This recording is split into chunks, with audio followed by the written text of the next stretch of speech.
இந்த உலகத்தில் நாம் முன்னேறினாலோ நம்ம முன்னேற்றத்துக்கு நிறைய பேர் பாடுபடுவாங்க. நம்ம முன்னேறினா ரொம்ப சந்தோஷப்படுறவங்க நிறைய பேர் இருக்காங்க. அதில் வெகு சிலரை நம்ம ஈஸியாக சொல்லிடலாம். ஒன்று நம்ம பெற்றவங்க, இன்னொன்று நம்ம கல்யாணம் பண்ணவங்க, இன்னொன்று நம்ம குழந்தைங்க, அடுத்தது நல்ல நண்பர்கள்.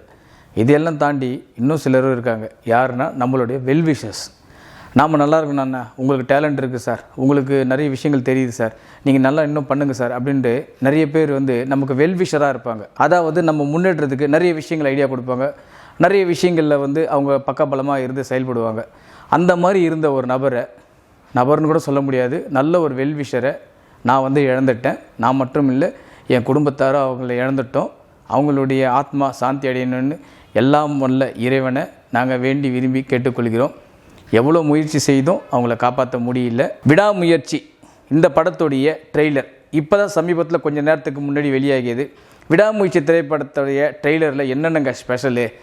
ஏற்கனவே டீசரில் ஒரு வசனம் கூட பேசலையே அஜித்குமார் அப்படின்ற மாதிரி நிறைய பேர் நிறைய விதமாக பேசிக்கிட்டு இருந்தாங்க.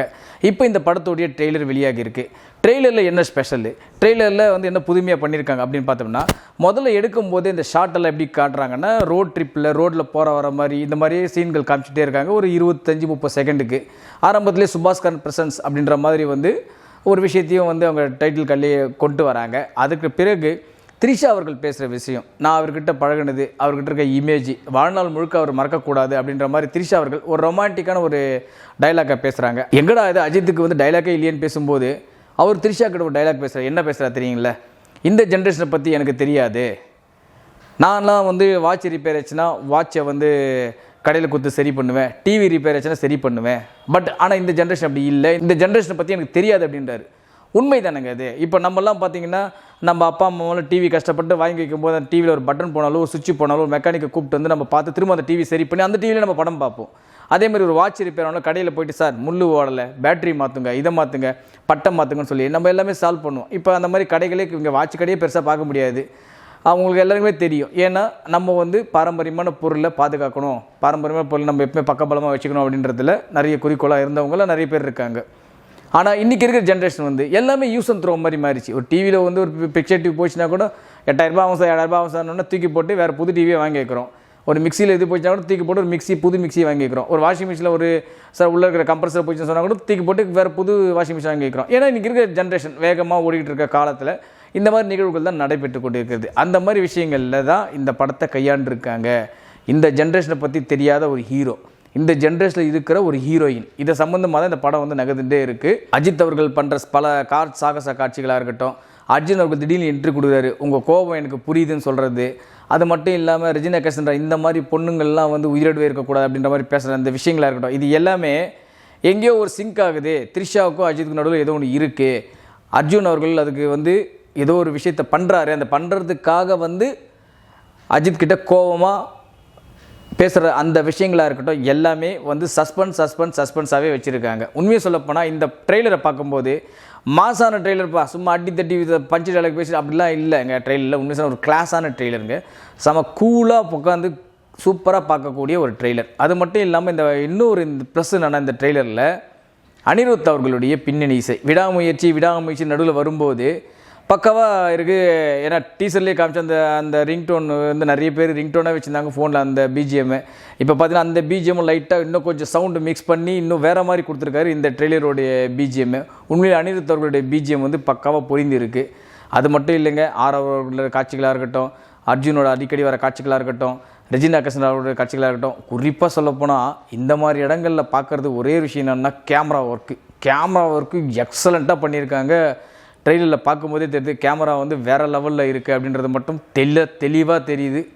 கேமராவை அடிச்சிக்கவே முடியாது இந்த படத்தை. ஏன்னா இந்த மாதிரி இடங்களில் நமக்கு ஹைலைட்டாக பார்க்க வேண்டிய விஷயம் என்னென்னா கேமரா தான். உண்மையை சொல்லப்போனால் கேமரா தான்.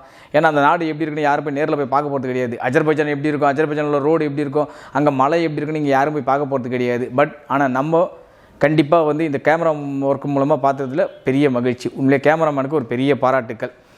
அதுக்கு அடுத்தது அனிருத் அவர்களுக்கும் பெரிய பாராட்டுக்கள். சரிங்க, அஜித் அவர்களுடைய மாசான கிளாஸான அந்த விஷயங்கள்லாம் இருக்கா? அஜித் அவர்கள் எப்போவுமே எங்கள் ரசிகர்களுக்கு ஏற்ற மாதிரி என்ன பஞ்சி வைப்பார், ஒத்தைக்கு ஒத்த வாங்கடா இல்லை ஏதாச்சும் பண்ணுங்கடா அப்படின்ற மாதிரி இதெல்லாம் வைப்பார். அதெல்லாம் இருக்கா சார் கேட்டால் அதை சத்தியமாக சொல்கிறேன், அதெல்லாம் மாதிரிலாம் எதுவுமே கிடையாது. இது ஒரு கிளாஸாக பொறுமையாக தேட்டரில் உட்காந்து சூப்பராக என்ஜாய் பண்ணக்கூடிய ஒரு படம். ஏன்னா அஜித் ரசிகர்களுக்காக சில கார் சாகச விஷயங்களும் அவர் வச்சுருக்காரு. சமீபத்தில் கூட கார் ரேஸில் வெற்றி பெற்று இந்திய நாட்டுக்கு ஒரு பெருமை சேர்த்துருக்காரு, உங்கள் எல்லாருக்குமே தெரியும். அதுக்கு அடுத்தது பார்த்திங்கன்னா இந்த ட்ரெய்லர்லேயே நிறைய காட்சி அமைப்புகள், கார் சம்மந்தப்பட்ட காட்சி அமைப்புகள்லாம் அவர் வச்சுருக்காரு. நம்ம எல்லாம் பார்த்துக்கிட்டு தான் இருக்கோம். அது மட்டும் இல்லைங்க, இந்த ட்ரெய்லரில் இன்னொரு சர்ப்ரைஸான விஷயத்தையும் சொல்லியிருக்காங்க. என்னென்னா இந்த படம் February 6, 2025 வெளியாகும் அப்படின்ற மாதிரி ட்ரெய்லருடைய எண்டில் கரெக்டாக சொல்லிட்டாங்க. நான் இன்றைக்கி காலையில் தான் எக்ஸ்தல பதிவில் இதை தெளிவாக சொல்லியிருந்தேன்.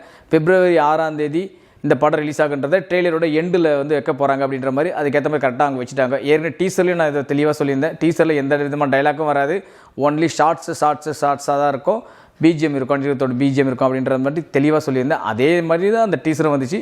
அதே மாதிரி தான் இப்போ அந்த ட்ரெய்லரும் ரிலீஸ் பண்ணியிருக்காங்க. நான் சொன்ன மாதிரி ரிலீஸ் டேட்டோடு சொல்லி ரிலீஸ் பண்ணியிருக்காங்க. February 6 என்னங்க ஸ்பெஷலு?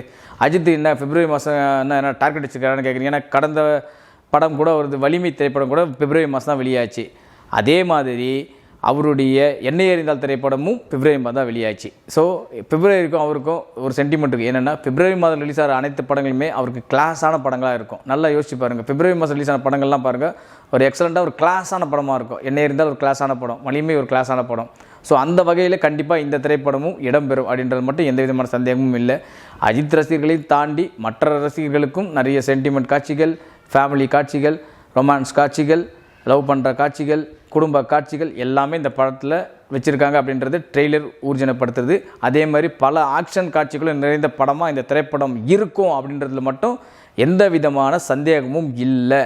பொறுத்திருந்து பார்ப்போம். February 6 ஃபஸ்ட்டு எக்ஸ்க்ளூசிவாக நானே உங்களுக்கு ரிவ்யூ தரேன். விடாமுயற்சி திருவினையாக்கும். அவங்களை பொறுத்தவரை, அஜித் ரசிகர்களை பொறுத்தவரை விடாமுயற்சி விஸ்வரூப வெற்றி அப்படின்னு தான் சொல்லலாம். இந்த ட்ரெய்லரை பார்க்கும்போது ஃபேன்ஸ் எல்லாம் அங்கங்கே கொண்டாடிட்டு இருக்காங்க.